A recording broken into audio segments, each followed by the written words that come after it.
Hey guys, we're going to be doing kind of a review today. This isn't something that I typically do. I'm not much into doing reviews, and then there'll be a little bit of a tutorial at the end where I talk through how I made a display base for the Barbatos model that I'm going to be talking about.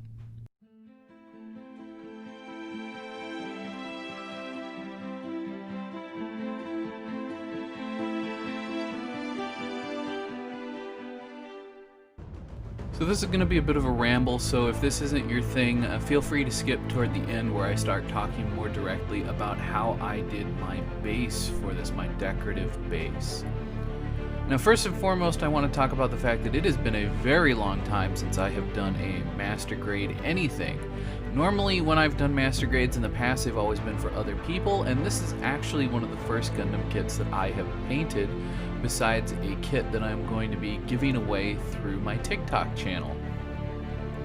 Now I don't know if it's particularly normal for master grades to have as many moving parts as the Barbatos did. I was kind of blown away by the number of artificial pistons, because they're not real pistons, but artificial pistons that go into making up the articulation and movement of the Barbatos Gundam itself. There's even pistons inside the backpack. And that was just not something that I'm used to working with, as I am more familiar with high grades.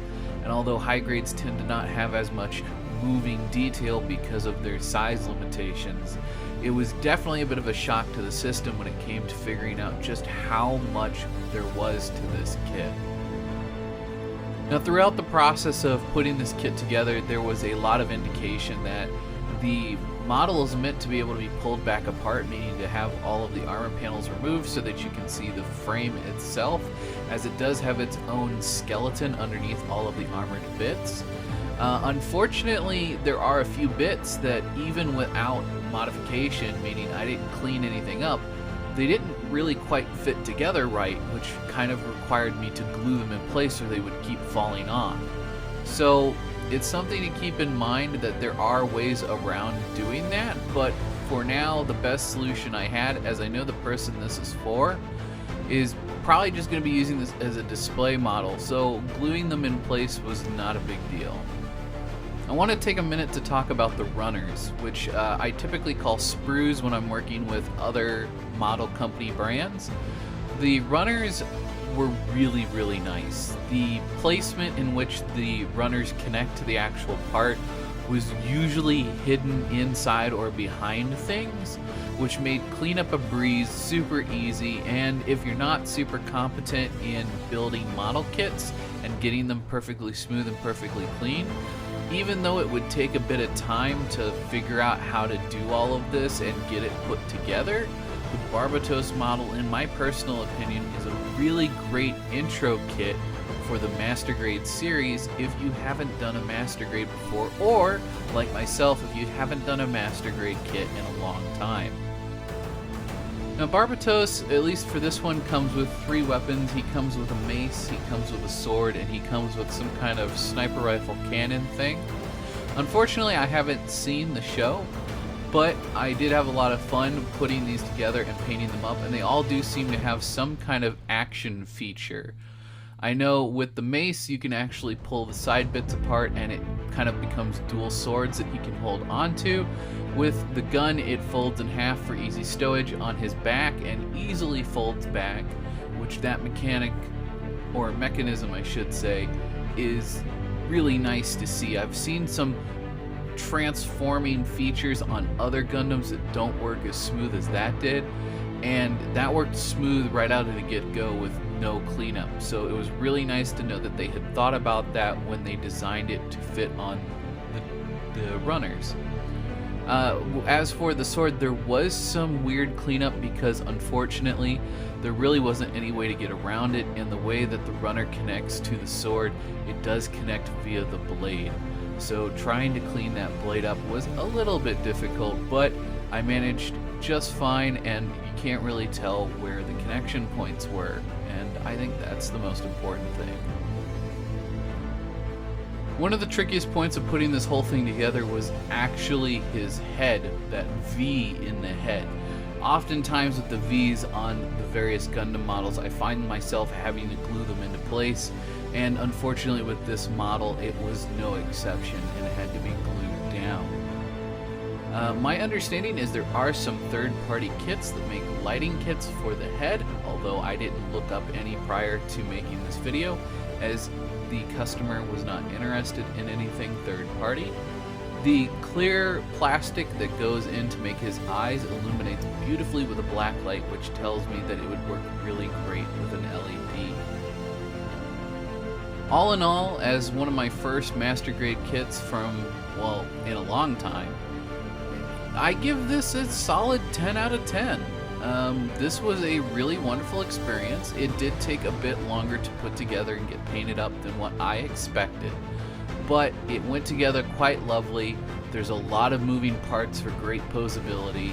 It has a wonderful feature in the hands where the knuckles just pop apart so you can pop different knuckles on, which I don't see wearing out anytime soon. It is just so wonderful to see that change compared to some of the models that I've done in the past, where there's little nubs that slot into the weapons and they just tear up and fall apart.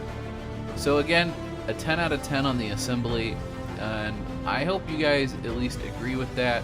It was a lot of fun to put together, it was a lot of fun to work on, but it was a bit more time consuming than I had initially thought it was going to be. So keep that in mind if you decide to do one yourself. I offered to do a decorative base with this one as I thought it would be a lot of fun and it would work really well with the battle damage going on with Barbatos. I wanted to make sure that the base itself indicated a large battle had occurred, so I thought I would lay out a nice big road bed, something large enough that Barbatos, no matter how he's kind of displayed and how he's posed, will always have a level surface to sit upon. So I went ahead and I laid out this cork bed, and then I used cardstock to make the sidewalks. I used a cardstock strip, and then I cut out little squares and glued that all into place, and then used super glue extra thin to make sure it was all locked down solid. I then soaked through the cork with super glue extra thin just to make sure that the cork would be nice and solid when we went to go paint. The whole thing is mounted on insulation foam, and then that little white wedge you can see is just a piece of poster board that I have cut to fit the shape. I have peeled away the backing on the side that will be exposed to us, the viewer, and then I have scribed a bunch of line work in to look like a tile floor was once here. I then tore up a lot of cork to be the rubble of a building and kind of glued that all into place, and I ended up filling it in with a lot of modeling paste and ground texture paste, as well as glue to fill in a lot of those gaps to give it a big pile of rubble feel as opposed to just chunks of cork glued to a base. I feel this is a really important stage, especially when base building, to make sure that you fill in all of those voids. I also did the same thing, as you can see, to the edges of the road bed, which give it a more broken up feel, so that it feels as though there are actual breaks in the road bed from the battle that's been going on, as opposed to it just ending where the edge of the base is. Once I filled in a lot of that ground texture all around the base in different places to fill some gaps and holes, as well to give a more rubble feel to everything, I realized that I needed a bit more aggregate, a bit more rock. And so I've got these little pebbles and these little bits of sand, and so to speak, and I've just filled all that void in with the chunks of cork to really flush it out and to make it feel more like different chunks of this building as opposed to the cork, which is all a standard size.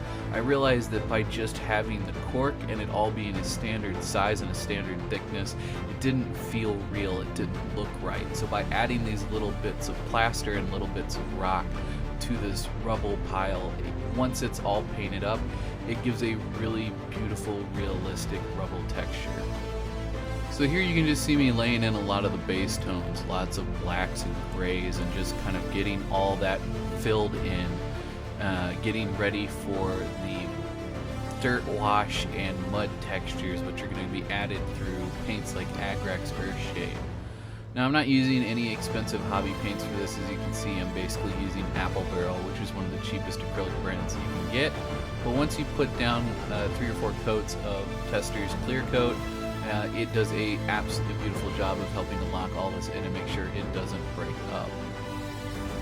So here you can see me just kind of going in with a bit of a dry brush and a bit of a wet brush where I've kind of used a half wash, half glaze, and I'm just kind of laying in a bunch of different tones to try to help break up all of the shapes and colors and to give this a more natural, worn out feeling. In this final clip, you can just see me re-establishing a lot of the highlights, bringing some of the grays and the whites back in, as well as making sure that all of my brown textures are where they need to be to distinguish the difference between dirt and rubble. It's important to do this because the stark difference between the grays and whites and the browns are very important to give this a more realistic feeling. You don't want this to all just be monotone, meaning one color, as it becomes pretty boring. And even though Barbatos is really nice to look at, we want this display base to look just as nice. Anyway guys, that's all I really had to say. I know that was a bit of a short tutorial here at the end. I want to start doing some more D&D and Warhammer tutorials again real soon. But until then, thank you guys so much for all the love and support. Thank you so much for watching. And I will see you guys in the next one. And please don't forget, may your display case always be overfilled, and may your pile of shame never run empty. Bye guys.